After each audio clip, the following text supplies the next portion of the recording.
Welcome to the Gottesdienst crowd, where we foster confessional integrity, liturgical preservation, and preaching that doesn't stink. We believe that the historic liturgy of the divine service is more than mere cobwebs of antiquity, but it is a true treasure of the Church, to be dusted off and brought down from her attic to be enjoyed. So let's get dusting. Welcome back to the Gottesdienst crowd. This is Jason Broughton. Today we have back with us Larry Bean. Welcome back, Larry. Thank you, Jason. Great to be back.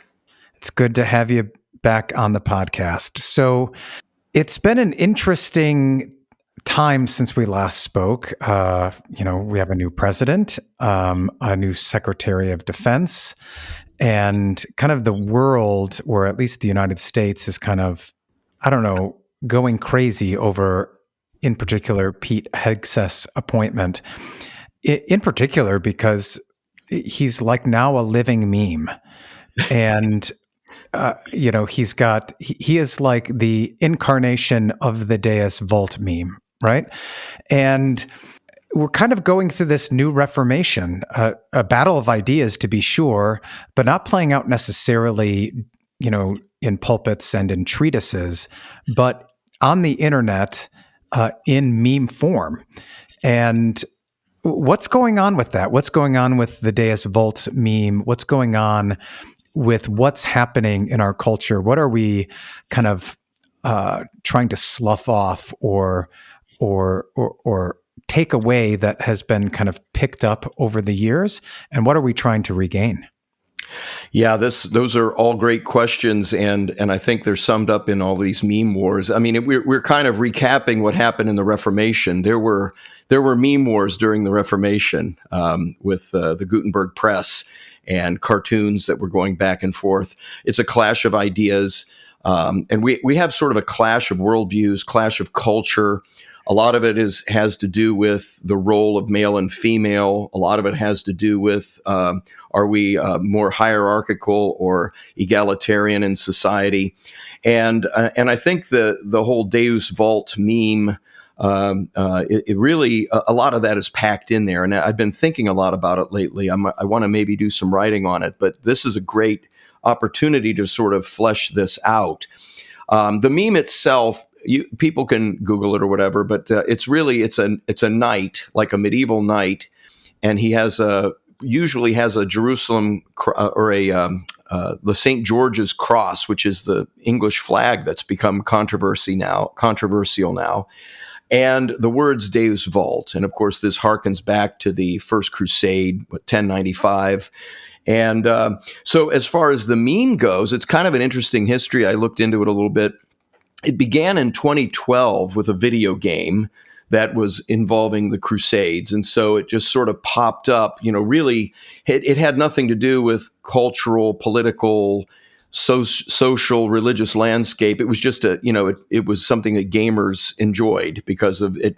This Deus Vult was the motto of the Crusaders, God wills. And it was part of a video game. But in the subsequent years, it's taken on a larger cultural context. It touches upon the political, it touches upon the religious, and the social, and it even touches upon the real touchy issue of Christian nationalism now. I mean, in the Middle Ages, when we had knights, we had Christian nationalism, and back then, nobody had an issue with it. I mean, society was made up of at least nominally Christian people. Our laws and political structures reflected that. And nobody in the Middle Ages was saying, boy, I wish we had some Muslims and some witches and some, non-Christians to enrich us culturally and to strengthen us with diversity.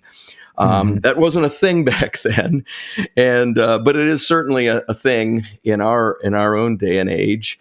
You mentioned Pete Hegseth. It's really great because his recent speech to the admirals and generals really happened after I started looking into this and we were planning on doing this podcast on this topic. But it's perfect, and I'll pop into that as we go along, I think. So what's happened is the Deus Vult meme is described by our mainstream, feminized, very left-wing media and culture and academia. It's derided as extreme right, alt-right, whatever the pejorative of the day is. I don't know, neo-Nazis or racist, homophobic. Take your pick. We all know what it is. It has no definition and really no meaning. It's just kind of meant to label you as someone who's should be killed. Exactly. Yeah. No doubt about it. I think the left is very scared, and maybe they should be. The sort of return of masculinity, the return of people who are looking for Christianity, people who are looking for to get back to normalcy. When we went through this period, even like talking about Hegseth in the military, with soldiers and sailors and airmen and Marines, wearing dresses and lipstick and demanding pronouns. And, we went really, really all in on that. And now you have Secretary of War Hegseth saying that's all over with, right? And the problem, of course, is that this is going to go back and forth and change with administrations. It's really a bigger issue than one administration or one Secretary of War, Secretary of Defense, or what have you. But there is a culture. I think there's a generational shift that's going on that I think is very good, and I think the left is scared about it, especially among our younger men. I teach young people at Wittenberg Academy. My students are all roughly 18 years old. And I also teach cadets in Civil Air Patrol who are teenagers.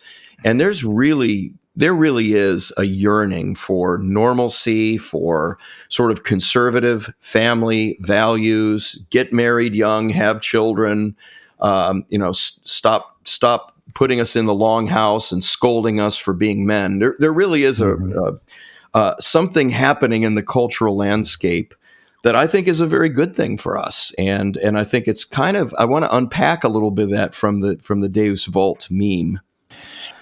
So let's just dive in and start unpacking that. What is, so it's a response to the kind of the feminization, if you would, like almost castration of masculinity, right? Well, yeah, in some cases, literally, with children being mutilated now in the name of this godless, evil gender idolatry, ideology.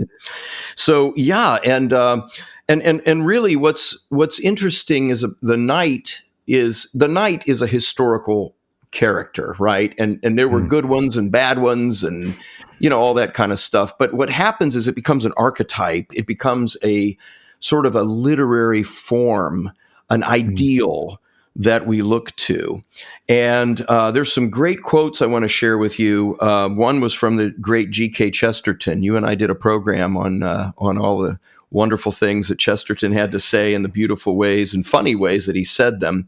But in 1909, in a work called Tremendous Trifles, Chesterton said, "Fairy tales, then, are not responsible for producing in children fear or any of the shapes of fear.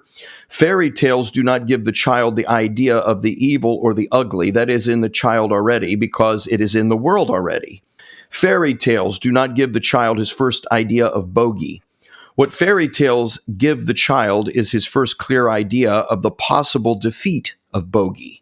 The baby has known the dragon intimately ever since he had an imagination.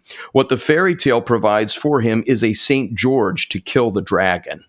Yeah. Exactly what the fairy tale does is this: it accustoms him for a series of clear pictures to the idea that these limitless terrors had a limit, that these shapeless enemies have enemies in the nights of God, that there is something in the universe more mystical than darkness and stronger than strong fear. So Chesterton is showing us the character of the knight, especially in fairy tales, but it's not only in fairy tales, but that's a great place where you find knights. Children are brought up. They first learn about knights, especially boys, when they're told these ancient stories and slaying dragons and rescuing damsels and, all of that. And And Well, so, and that's interesting because yeah, what Chesterton points out is the corollary of rescuing damsels is actually the violence imposed upon the enemy. And, in our, when we were growing up, the knight was, I mean, it became a meme of its own or a phrase of its own, white knighting, right? In yeah. terms of it was only rescuing damsels. There was no corollary or correspondence to needing to defeat that which was evil. Absolutely, and it's this sort of dangerous element of masculinity is what frightens the left and what frightens feminism. They want to literally castrate men and boys. They want to emasculate them because they're afraid. But we need men who are a little bit dangerous. There are times when we need This is why violence. they want us to have pot, right? It lowers our testosterone and makes us more moldable. Absolutely, and the propaganda is something. I was discussing this because I ride a motorcycle and I'm on the road. I'm on the interstate and I can smell weed coming out of cars. That's how bad it is. And they're like changing lanes and cutting me off. I'm on a motorcycle. It's kind of dangerous. And I remember this. I put that on. I put something about it on Facebook, and this one guy was saying, "Oh no, weed actually helps you be a better driver." Okay, goodness. there was a study somewhere that said that, so A study of one. The propaganda value it is being pushed on us, and I think that's where we're getting this pushback. And it's interesting. The Chesterton quote is sort of what's the word I'm looking for? Kind of summarized and reworded by this writer named Neil Gaiman. I'm not real familiar with him, but he's essentially an atheist leftist. But you can't get more opposite to Chesterton, right? Yeah. But he's an author, and he wrote a children's book called Coraline in 2002. And there's this line is in there. He says, "Fairy tales are more than true, not because they tell us that dragons exist, but because they tell us that dragons can be beaten." Mm-hmm.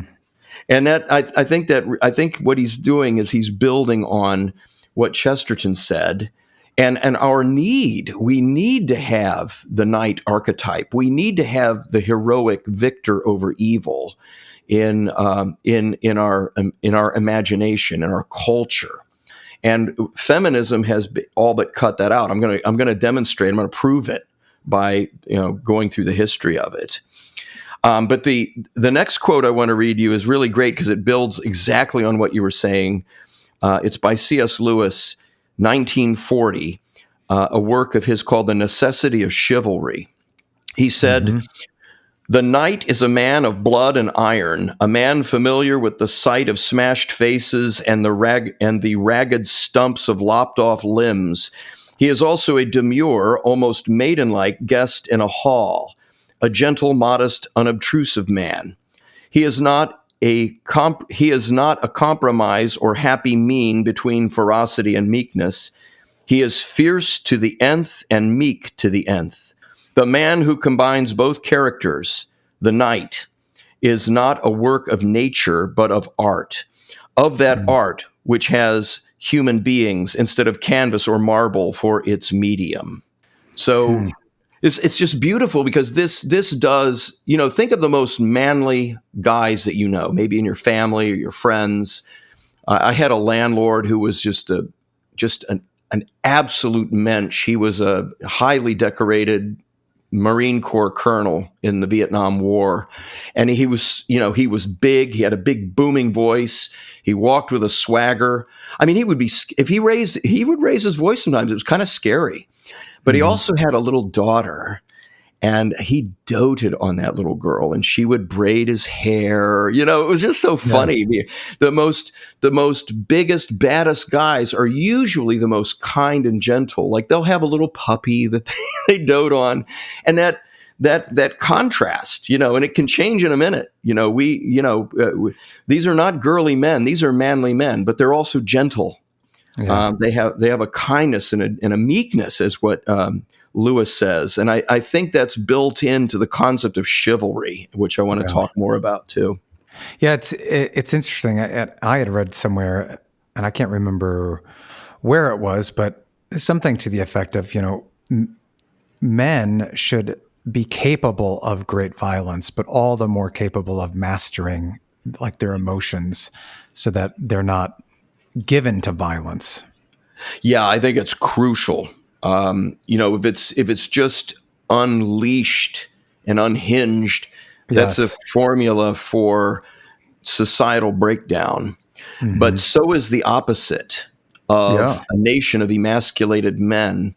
That's also a formula for societal breakdown. And we're seeing far more of the latter than the former in the Western world today. And Oh, for and I sure. think that's also part of what's going on with this ethos of the knight meme. So I have one other quote. This one's a little longer and it's a little bit later. It's Lewis in 1952 on 3 ways of writing for children. And he mentions the OGPU in this quote. I had to look it up, but it's one of the predecessors of the KGB is what that is. So let me read this to you. I'll keep it moving. Those who say that children must not be frightened may mean 2 things. They may mean, 1, that we must not do anything likely to give the child those haunting, disabling, pathological fears against which ordinary courage is helpless, in fact, phobias. His mind must, if possible, be kept clear of things he can't bear to think of, or they may mean, 2, that we must try to keep out of his mind the knowledge that he is born into a world of death, violence, wounds, adventure, heroism, and cowardice, good and evil. If they mean the first, I agree with them, but not if they mean the second. The second would indeed be to give children a false impression and feed them on escapism in the bad sense. There is something ludicrous in the idea of so educating a generation, which is born to the OGPU and the atomic bomb, since it is so likely they will meet cruel enemies. Let them at least have heard of brave knights and heroic courage. Otherwise, you are making their destiny not brighter but darker. Nor do most of us find that violence and bloodshed in a story produce any haunting dread in the minds of children. As far as that goes, I side impenitently with the human race against the modern reformer. Let there be wicked kings and beheadings, battles and dungeons, giants and dragons, and let villains be soundly killed at the end of the book. Nothing will persuade me that this causes an ordinary child any kind or degree of fear beyond what it wants and needs to fear. For, of course, it wants to be a little frightened, end quote. And I think that's especially true of boys. It's part of our constitution. We like adventure. We like things to be a little bit scary so that we can overcome them. It's part of the masculine impulse that I think is being suppressed. So that's kind of where I wanted to, What are the means of that suppression, do you think? From where does that suppression come, and what are the variety of ways?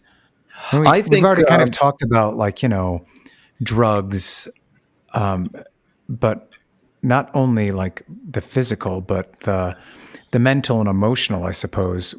Where is that?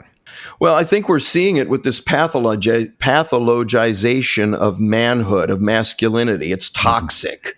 You have to, we can't have separate roles for men and women in the house, for instance, or in Christianity. I mean, there's some, even in the Missouri Synod, there's this kind of sort of woke leftist pushback against the traditional roles of men and women, husbands and wives.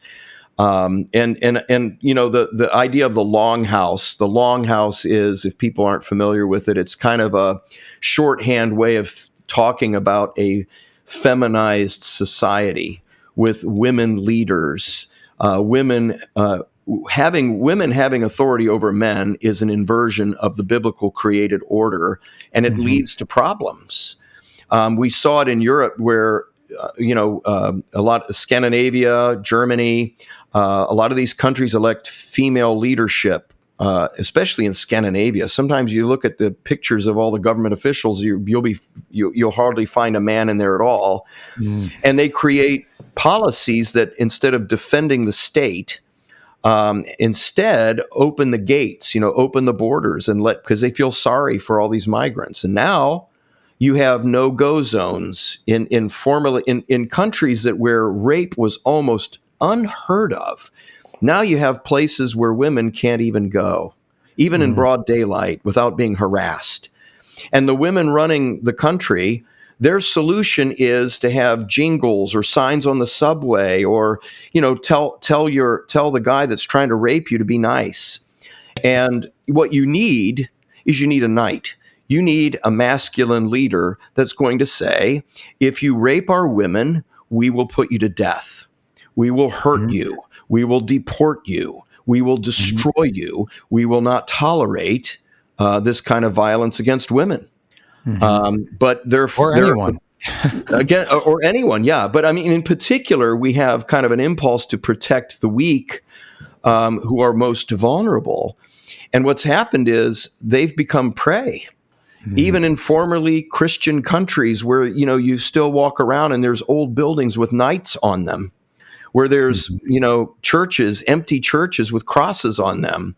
But we have, being overrun by cultures and foreign people, and particularly, Islam, which has a pretty horrific view of womanhood. They don't have this tradition of protecting women and children. And so I think that's kind of this all stands in opposition to the archetype of the knight. And I think it happened a lot in the 20th century. Disney sort of took over the fairy tales, and they did, as Lewis points out, they did cleanse them. They wanted to make them unviolent, or to cut out some of the more dark elements of it. I just bought my wife a copy of a 19th century collection of Grimm's fairy tales. She's very fascinated with them, and they're very dark. I mean, they're not the kinds of things that people would read their children today. They're not the Disney versions that have been cleaned up with the happy Hollywood ending. And we need these stories. Everything can't be a comedy. We need tragedy to teach us about life. And just as we need that darkness, we need the knight in shining armor to come and save the day too. But you can't. It's like you can't have the gospel without the law. You can't have salvation without something to be saved from. And so what's happened is, in the 20th century, the archetype has been seized, and I think it's a very deliberate thing. And I want to kind of run through that history, that 20th century history, and I think you'll see what I'm talking about. Yeah. So what is that history? Well, I was looking at, I was thinking about my own childhood. I mean, boys would still make a sword out of sticks and pretend to be a knight, And culturally speaking, in 1958, a novel was written. It was called The Once and Future King. And what it was a popular retelling of the Arthurian legends, right? This book became so popular that it became a Broadway musical in 1960 by the name of Camelot. And it was so ensconced in the popular imagination that the Kennedy administration was called Camelot. It was this idealistic, doing good and all of that, and the idea of leaders, of men being leaders around the round table. And so then in 1967, they made Camelot into a movie. And it was culturally huge. It had Vanessa Redgrave and Richard Harris. It was nominated for 7 Oscars, and it won 7 Oscars, if you can imagine that. A musical about knights and nobility in the 60s. This is in the age of Sgt. Pepper. And but there was a social and cultural shift happening.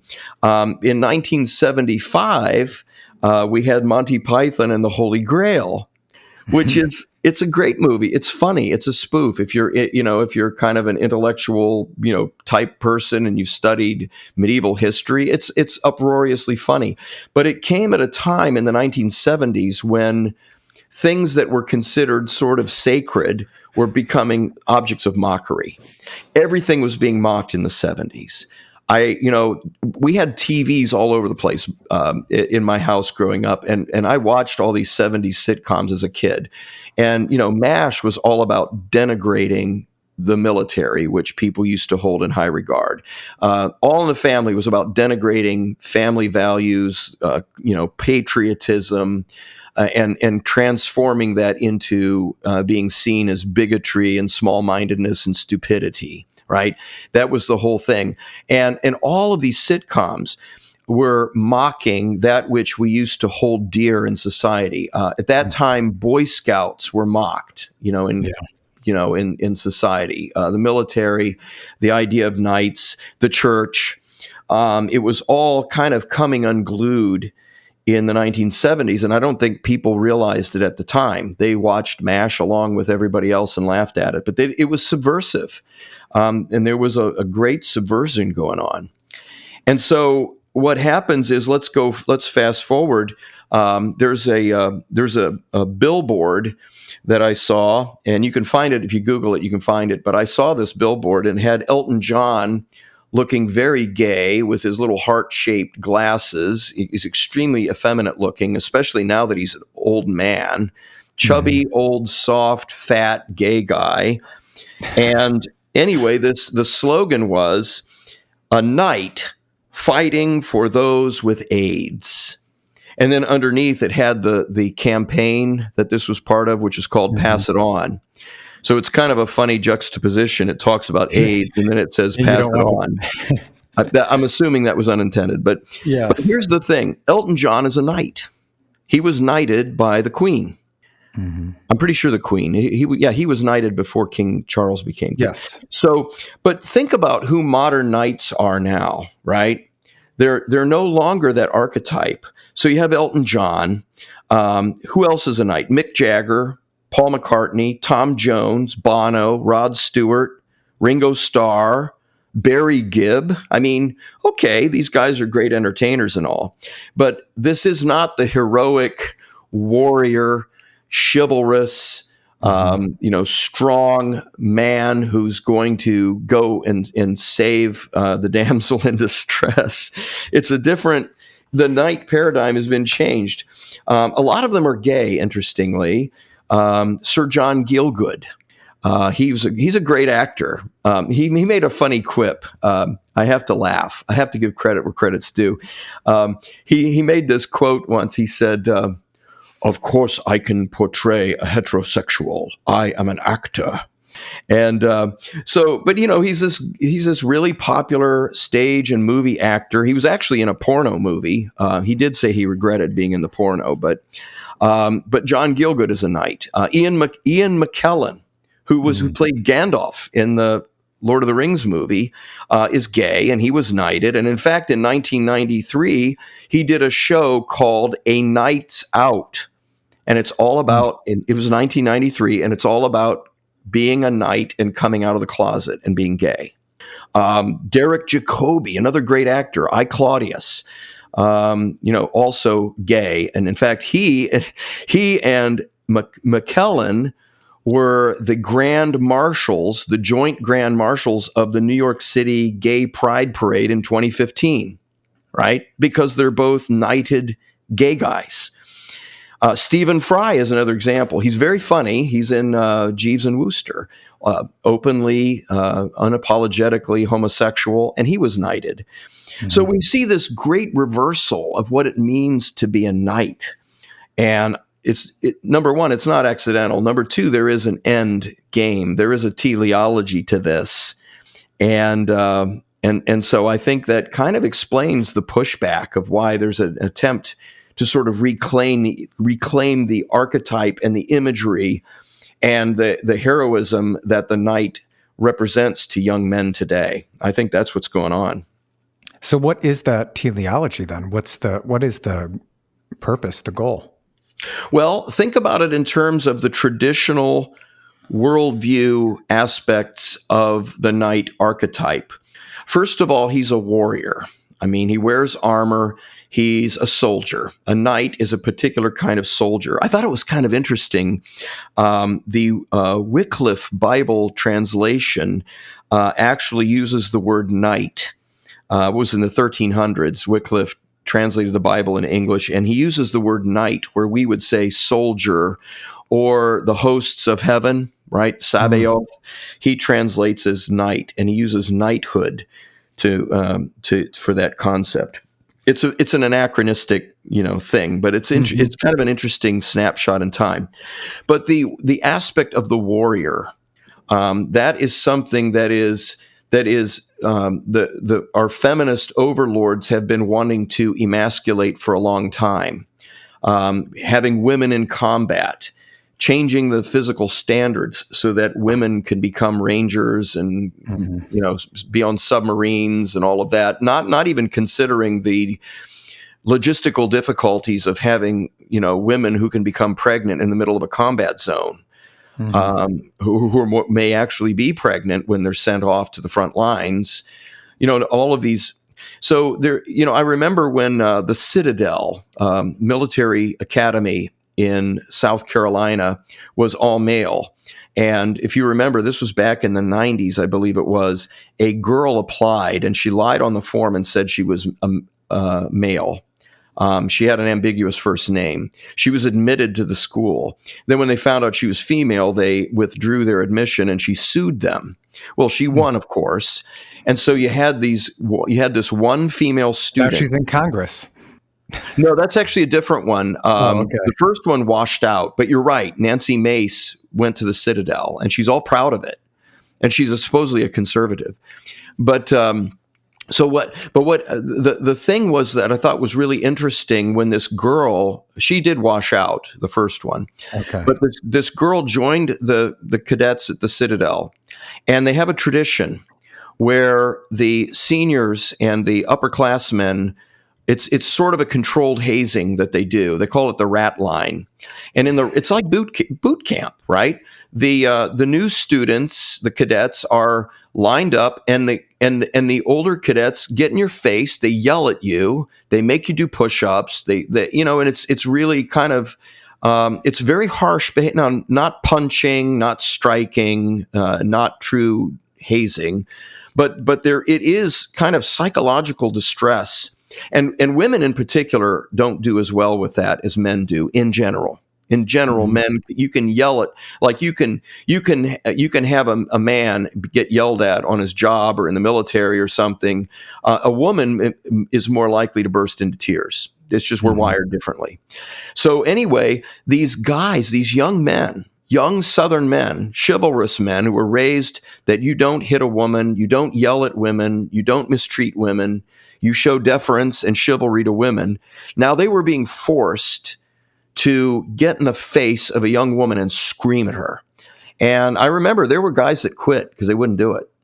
So the modern day ethos of the warrior is really male and female. They've had to, of necessity, to create this egalitarian utopian idea of the warrior. They had to emasculate the masculine qualities of the warrior, and I think I think we see that in the history of the knight, trajectory of the knight, of the archetype through the 20th century. I think we see that. And again, as I mentioned before, the knight is masculine. There are no female knights. I mean, there's Joan of Arc, who is the exception that proves the rule. But the knight is a masculine endeavor, a masculine archetype. And again, it embodies both that gentleness and that dangerousness. The knight is a public servant, but the knight also goes and cuts off heads, chops off limbs, kills people, breaks things, which is what, the military is supposed to do in our day and age. That is a very masculine thing, to break things, to kill people, to chop off heads. And I think, again, this stands at odds against our longhouse dominant culture. Also, the idea of chivalry. I remember when I was younger, there was a time when, we were taught you open the door for a lady. I mean, that's how we were brought up.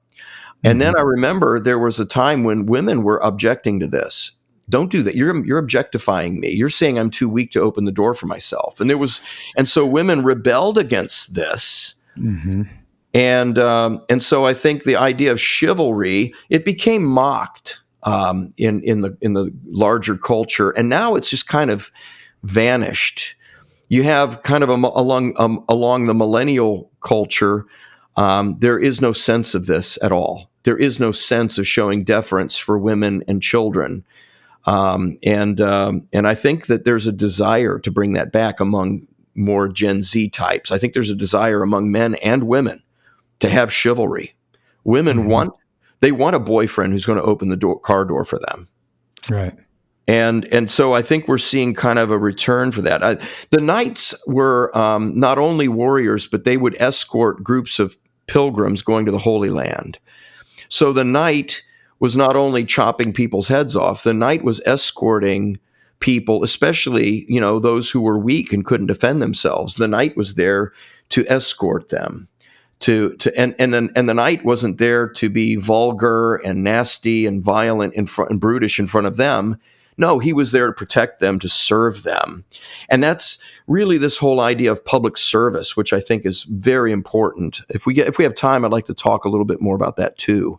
I think it's making a comeback, but I think we've virtually lost it as institutions that were once voluntary were delegated to government control and salaried kinds of things. The knight was also explicitly Christian. Deus Vult, of course, the St. George's cross on the knight's breastplate and on his shield. Ephesians 6. This was the imagery. It is a completely Christian image, especially because, again, in the West was Christendom.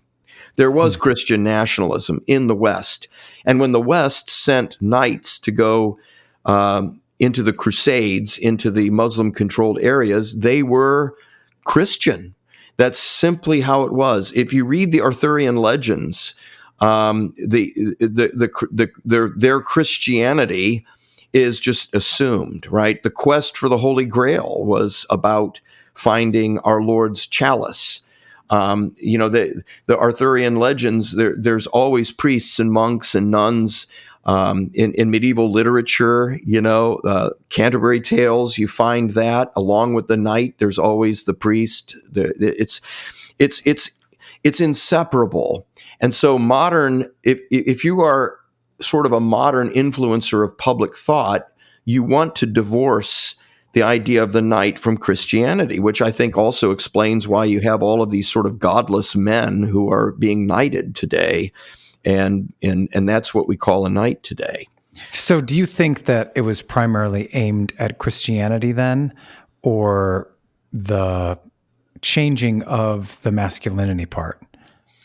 I think it's primarily Christianity, but Christianity is hierarchical and it is patriarchal. You can't have Christianity without patriarchy because God created men and women. Jesus upheld the binary opposite sex marriage as what marriage is.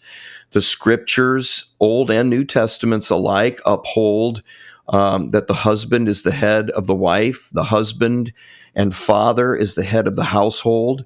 There is submission, and that is just of God. Yeah, exactly right. And so that kind of ordering of society is repugnant to the modern egalitarian and the modern feminist. And as long as little boys are looking up to that archetype, they're going to grow up and be quote unquote oppressive, meaning not just a little girl who happens to have male parts, who sits in colors quietly and is no thought of him being dangerous, and yeah. So I think you're right. I think the target is ultimately Christendom, but there are subparts to it that the war is made against. Masculinity. The war on masculinity is anti-Christian and anti-biblical and anti-God. The war on this kind of deterioration of things like Boy Scouts in the military is also a big part of that. And now it's mocked because it's actually worthy of mocking. Oh, absolutely. Yeah. Yeah, I mean, it's tragic what happened to the Boy Scouts. I mean, first they start, and you can see it's a trajectory. They started to allow gay scoutmasters. Then they changed their whole view on homosexuality.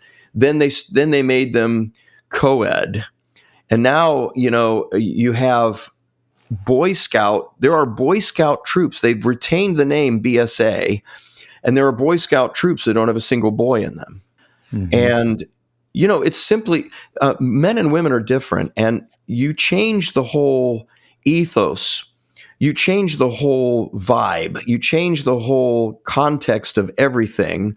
First of all, when you admit some women, mm-hmm. Then when you have parity between men and women, that's a whole nother shift of change. And then when women become the majority, that's another paradigm shift. We saw it in Sweden with the ministry. It was only in the 1950s that they began to ordain women. Before mm-hmm. that, Sweden was a Lutheran country with a state church. It was a Lutheran state church with a male pastorate.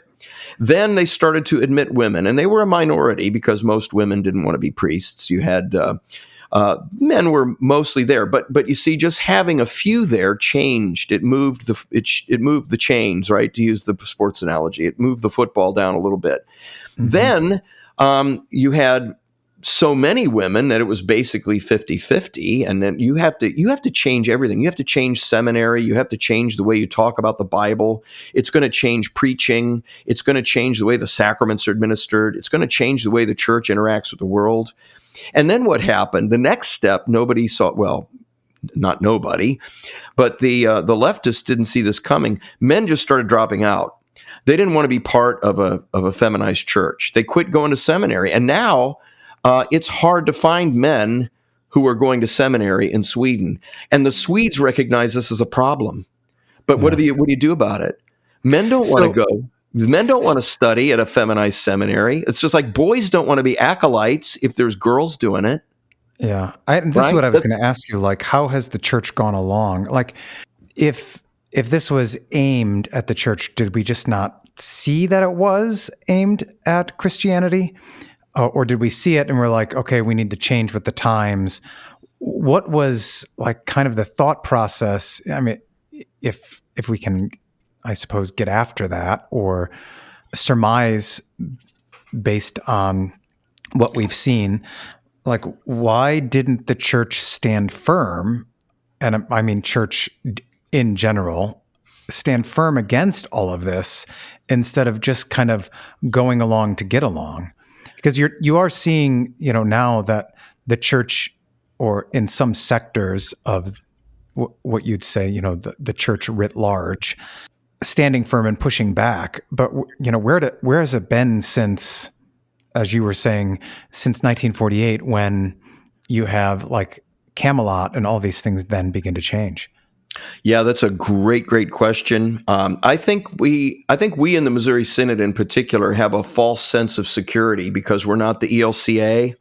So the ELCA has, gone completely, in a godless, evil direction. Mm-hmm. They not only ordain women, they have churches that have goddess worship and all of that. And of course the creeds. Sparkle Creed, deviant sexuality, actually preaching against the Bible because it says things they don't want to hear. And so we pat ourselves on the back. Well, I'm in the Missouri Synod. We don't have that. But of course, we did at some point change to have women's suffrage. Mm-hmm. And there's no way you can say that doesn't change things. Otherwise, Why did we change it? I mean, if it didn't matter, why not just leave it alone? Correct. There was some reason why we wanted to change it, because we were starting to move along with the world to see some sense of egalitarianism. Like, it's not fair that women can't vote in voters' assemblies. We were starting to move a little on that worldview, but we patted ourselves on the back and said, yeah, but we don't ordain women. And then the little girls started putting on masculine vestments, and sitting with the pastors in the chancel wearing albs and cinctures. I mean, essentially, a little girl acolyte is dressed exactly like a vicar, and participating in the service. Sometimes carrying the cross, leading the procession. So we did that. Then we started to have, well, let's have the lay people, because we want to be good Vatican II Lutherans. You know, if the papacy does something, we want to imitate it. We want lay readers. Well, we got to have men and women reading the scriptures. In some places, women are bidding prayers in LCMS churches. We have, we've just seen this trajectory towards egalitarianism and feminism, but we take comfort in the fact that we don't ordain women. We had a vested woman. I have the video of it. I won't make it public because supposedly there was, it was addressed and there was repentance. But there was a lady, a long time, decades long deaconess, who wore alb and cincture, conducted the liturgy, did the absolution, and confirmed 2 children, preached the sermon.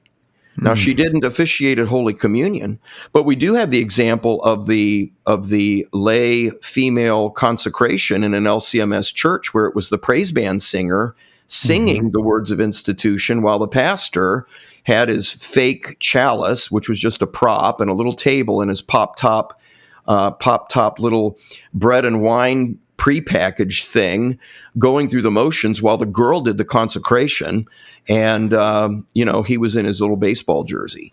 So we have had a huge paradigm shift in the Missouri Synod.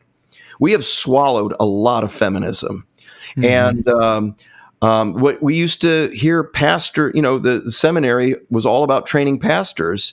And the word pastor has been changed to pastors and deaconesses. It's like one big word, pastors and deaconesses, because you can never say something about pastors without, we got to include the girls because we want to be inclusive. I think we have. There's been some mission creep in our own theology of male and female. And I think we also there is a radical contingent in the Missouri Synod of younger pastors who are woke, of younger lay people and church workers who are woke. There are those who advocate women's ordination. There are those who advocate for an LGBTQ plus agenda. And it's always very gradual. We're not talking about doing gay marriages. We're just talking about not excommunicating gay couples because they don't think it's sinful. That's how it works. It's all very gradual. And I think a lot of it is a naivete. Our people. An appeal to a pastoral heart. Set aside So in what way have then pastors not been knights? Well, again, there's the knight is to protect. He's a protector. He is to be gentle to women and children. As a pastor, I'm far more deferential to lay people than I am my fellow pastors. Sure. I will hold pastors to a higher standard. I will talk to them in ways that I wouldn't talk to a lay person. But all that said, there does come a time when the pastor has to be quote unquote mean. He has to be non-inclusive. He has to be willing to slay the dragon of false doctrine or of false teachers that worm their way into the congregations. I mean, if you read the epistles of Peter and John towards the end of the New Testament, it is filled with warnings about this. I mean, Paul even names people by name, which we're not allowed to do because it's the 8th commandment now. But Paul will name people by name in the scriptures, in the inspired scriptures. And but pastors we have been taught that to be pastoral means to be womanish. It means to be emasculated. It means to behave like a woman. And I've seen younger pastors, they frankly look effeminate. They're puffy, they're soft. They don't look like a guy that would, if an invader came in his home and all he had was a sword on the wall, that if this guy was attacking his wife, he would rip that thing off the wall chop the head off of the guy and then go have a sandwich. There's just, you don't see men like that. You do. There are some, but we are products of our upbringing. We're products of our programming. We're products of our culture. And I think the Deus Vult meme is a reaction against that, because young men, laymen, and pastors, they want to be the knight. It doesn't mean they always want to be violent, but it means being harsh when harshness is called for. And that has been just squeezed out of us. I mean, we're told we need to be winsome. Well, okay, there are times when we do need to be gentle, as what Lewis said, like a maiden in a hall. There are times for that sort of, the way Colonel Esau would dote on his little daughter. But there are times when we have to raise our voice, when we have to slam our fist on the table, when we may have to just tell someone, you are not welcome here. And we're told we need to be welcoming all the time. Well, there are times when we don't need to be welcome. There are times when we need to be unwelcoming. And I think we need to relearn that. It's like our young men have to relearn what it means to be a man. And I think they are. But, we also have to guard against the opposite extreme, the sort of, what is his name? Tate, what's his first name? I forget. Andrew Tate, yeah. Yeah, that kind of, and I know that's probably a lot of it is kind of a stereotype or whatever, but there are guys. I mean, he says some horrible things and he has horrible goals. So I don't think that's. And I think again, the knight is not just the warrior who lops off heads and who's brave in battle. He is a Christian, and he is chivalrous. And I think what we need to do is to foster the whole picture of what the knight is. Doting on a little baby is a very masculine thing to do. Being kind and gentle with your wife, that is a very knightly, chivalrous way of being. But when you got to defend your wife, punching someone in the mouth is also part of being a knight.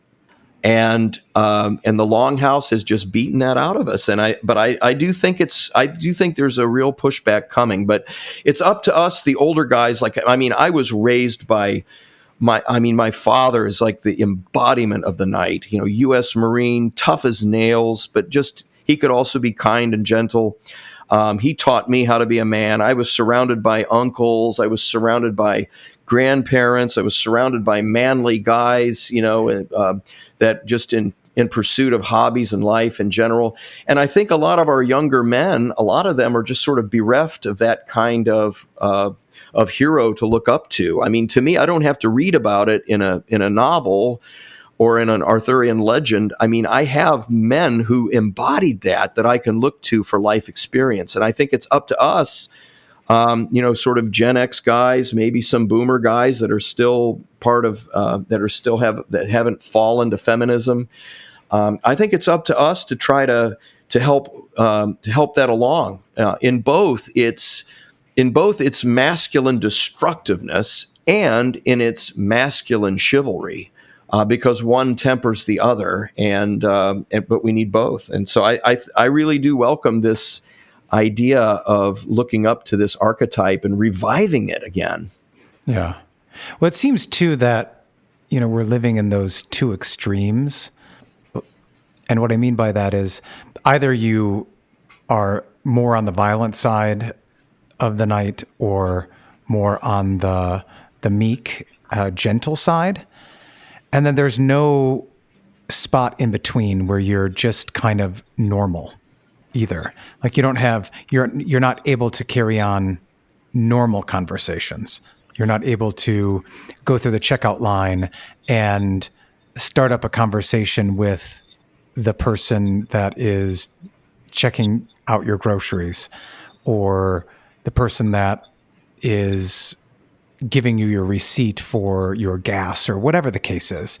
Like we don't have that skill either. So it's kind of like it's like we're always so serious on the one side or the other.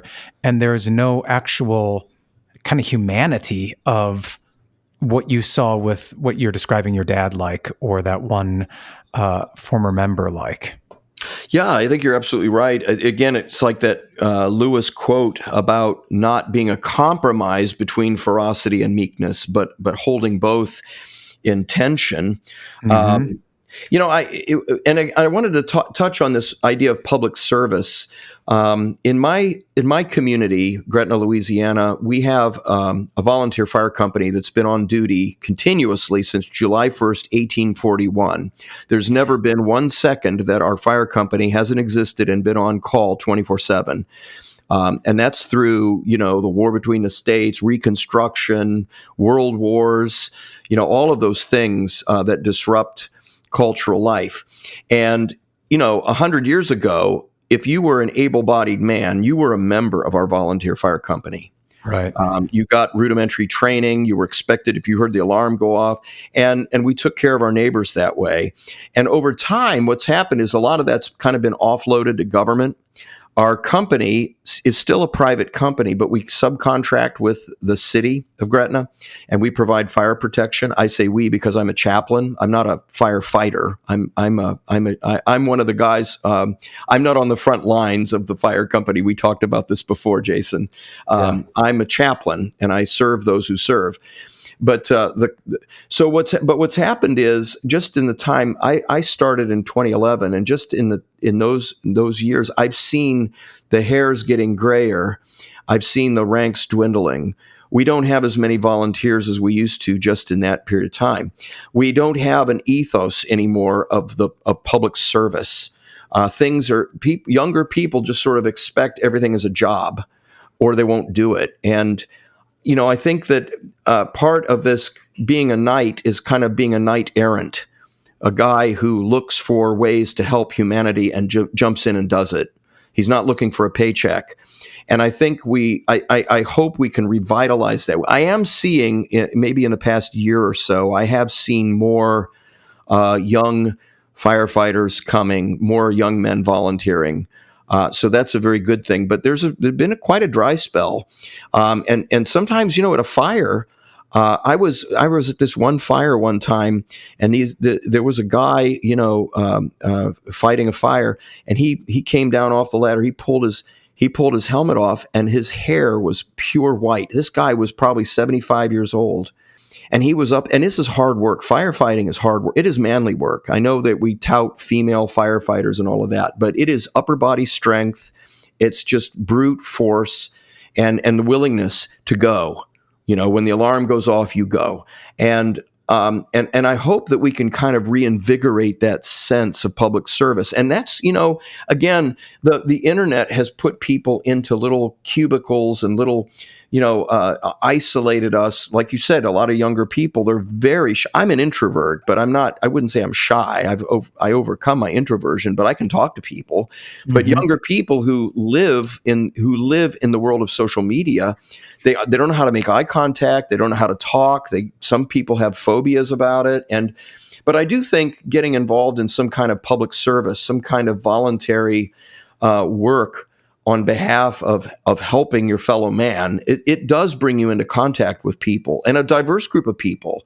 The house that's on fire, and the people as a chaplain I go to minister to because they've lost somebody in a fire, or because they've lost all their things. I mean, they could be of any race, they could be of any ethnicity, they can be of any socioeconomic background, and I can bring the comfort of the gospel insofar as I'm able to them. And so I think there are opportunities to be a knight in today's culture. It's chivalry doesn't have to be dead. Mm-hmm. We can display it in our own day-to-day lives. Just opening the door for women, smiling at a little child. These are things that we can do. If you see someone, take a first aid class. And if you see somebody that's choking, then go and be the hero. You can do it. We need heroes, and we need men to be heroes. We don't need women to all be the heroes. Women can do great things. Not all heroes wear capes, Larry. Yeah, exactly.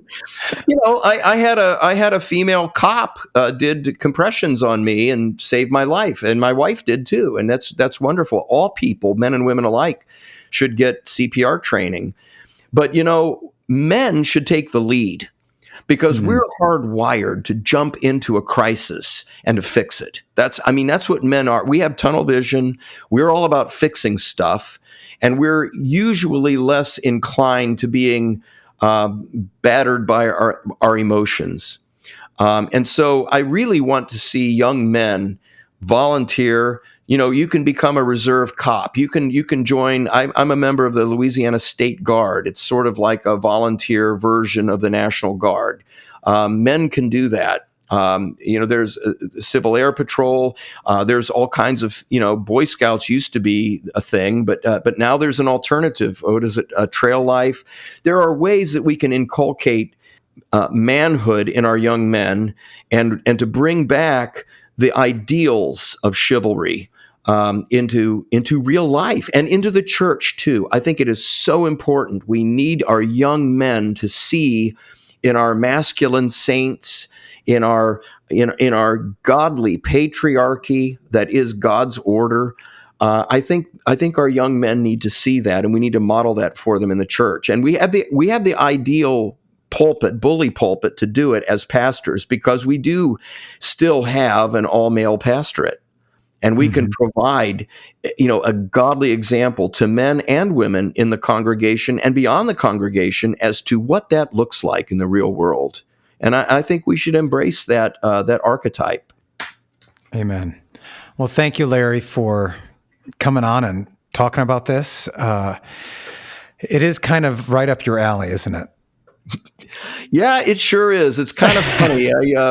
How does this happen to me? I always get sucked into these kinds of conversations. But you know what it is? I really, really do love young people. I am so energized to be around them, and I love our young men. They're they really are. It's like they're bringing us out of that terrible dark age that we've fallen into, and I love our young women too. They are, they see the value in rejecting what feminism and normie boomerdom have wrought upon us, and I'm really energized by it. I'm excited to see what's going to happen generationally next, and young people need our prayers, and they need our encouragement. So I think that's probably why I'm kind of attracted to this topic.